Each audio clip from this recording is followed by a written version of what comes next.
मित्रों, नमस्कार।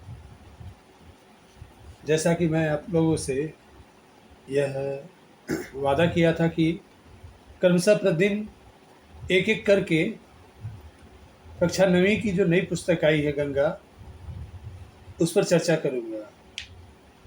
आज उसके प्रश्नों की प्रकृति के बारे में थोड़ी चर्चा करते हैं कि बड़ा मज़ेदार स्वरूप है जब देखते हैं पहले प्रश्नों की जो पद्धति थी और अभी के प्रश्नों की जो पद्धति, अभ्यास के प्रश्नों की पद्धति है, वह बहुत रोचक तरीके से सामने आ रही है और अलग-अलग शब्दों के द्वारा, मुख्यतः विषय से जुड़े जो शब्द हैं, वो इस प्रकार से संजोए गए हैं कि पढ़ने के बाद आनंद आ जाता है कि वास्तव में ये नई सोच है, ये नया तरीका है, नई विचारधारा है, बच्चों के लिए भी और शिक्षकों के लिए भी।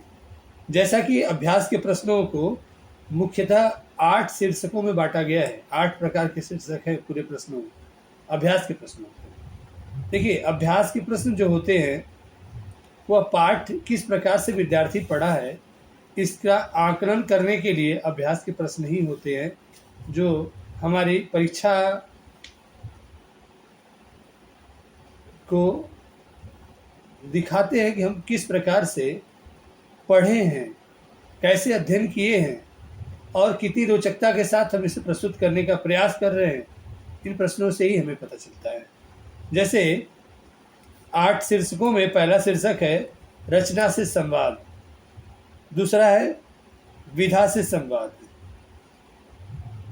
तीसरा है विषयों से संवाद, नंबर 4 पे है सृजन, 5 पे है भाषा से संवाद, छठा नंबर है गतिविधियां, 7वां नंबर है झरोखे से और 8वां नंबर है खोजबीन। हिंदी में रचना से संवाद जो प्रक्रिया बनाई गई है, उसमें बहुविकल्पीय प्रश्न दिए गए हैं। ऐसे प्रश्न हैं जो बहुविकल्पी हैं और वास्तव में बहुविकल्पी प्रश्नों में ही हमारी वास्तविक परीक्षा होती है कि हम पाठ कैसे पढ़ें, चैप्टर कैसे पढ़े हैं। क्योंकि एक-एक नंबर के जो प्रश्न होते हैं, उन प्रश्नों को देख करके पता चलता है कि अगर हम सही तरीके से पढ़े हैं, उन प्रश्नों का उत्तर दे लेंगे और सही हुआ तो सही, नहीं सही हुआ, नहीं सही बता पाए तो खत्म कहानी है, गलत हो गया, उत्तर गलत हो गया।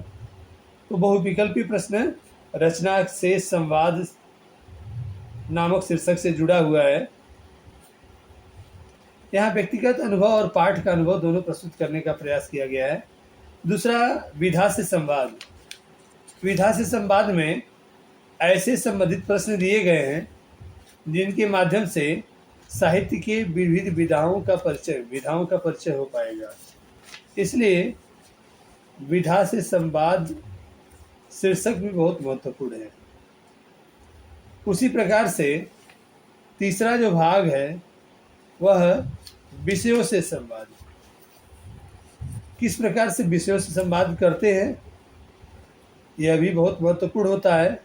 और हम जब विषय को से जुड़ जाते हैं, तल्लीन हो जाते हैं, तो वह हम लोग सभी के लिए लाभदायक होता है। जैसे रचना से संवाद में दिया गया है मेरे उत्तर मेरे तर्क।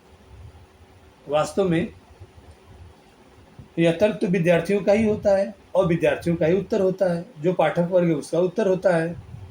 दूसरा जो शीर्षक दिया गया है मेरी समझ मेरे विचार, जिसमें दीर्घोत्तरीय और कुछ लघुत्तरीय प्रश्नों का संयोजन है और बहुत सुंदर संयोजन है।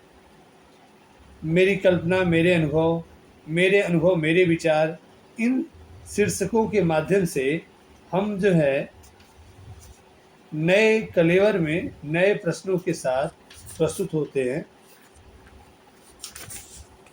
उसी प्रकार से जो विधा से संवाद है, उसमें एक कहानी की पड़ताल जरूरी है करना, तो कहानी की पड़ताल दी गई है।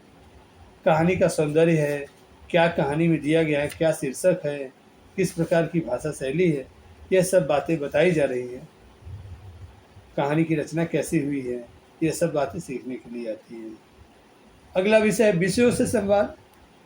विषयों से संवाद का अर्थ क्या है कि जो पाठ दिया गया है उस पाठ में किस प्रकार की रचना है, कौन से पात्र उसमें संवाद कर रहे हैं, कौन सी ऐसी महत्वपूर्ण घटना है जो हम अभी उजागर नहीं कर पाए हैं।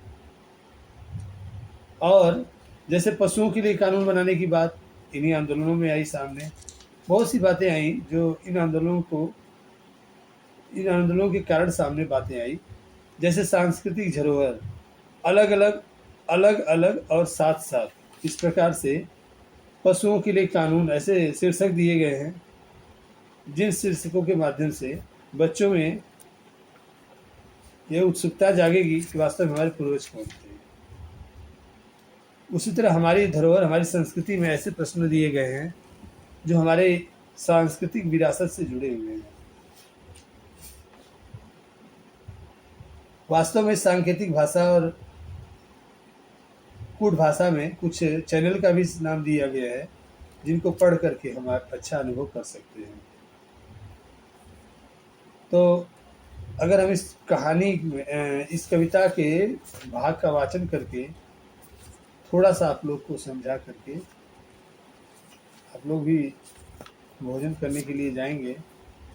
और जैसा कि हम जानते हैं इसमें धरोहर और संस्कृति, अलग अलग और साथ साथ आदि शीर्षकों के माध्यम से और कुछ ऐसे साइट्स दी गई हैं जिनके माध्यम से हम कुछ अद्यतन और जानकारी प्राप्त कर सकते हैं और उसे अपने विवरण में डाल सकते हैं, ला सकते हैं।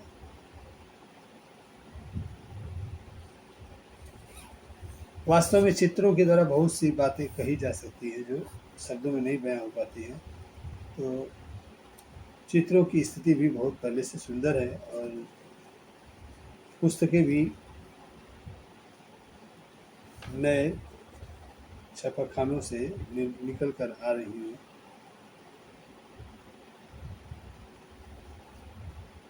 जैसा कि मित्रों 8 प्रकार प्रश्नों की प्रकृति के बताए हमने, जिसमें विशेष संवाद के अंतर्गत जो साहित्य के अंतर्गत जो विषय हैं उन विषयों में समाज विज्ञान, विज्ञान, कला, कानून, अर्थशास्त्र, प्राकृतिक पर्यावरण आदि बहुत से विभिन्न प्रकार के विषय हैं। और इन विषयों के माध्यम से साहित्य भी उत्कृष्ट अवस्था प्राप्त कर रहा है और लोगों को लाभ भी मिल रहा है। दूसरा सृजन, जैसे कि खेल कूद अन्य वातावरण में हमारी व्यवस्थाएं कुछ सृजनात्मक होती हैं तो सृजन नाम दिया गया है। उसके बाद भाषा संवाद गतिविधियां, फिर झरोखे और खोजबीन। इन बातों का अध्ययन करना बहुत आवश्यक है जिससे कि हम सुचारू रूप से प्रसाद ग्रहण करें। जब हम इनके प्रश्नों की प्रकृति को समझ लेंगे अच्छे तरीके से तो प्रश्नों के हल करने में कहीं सी कठिनाई नहीं आएगी। इसलिए अलग अलग शीर्षकों के प्रश्नों को समझना आवश्यक है।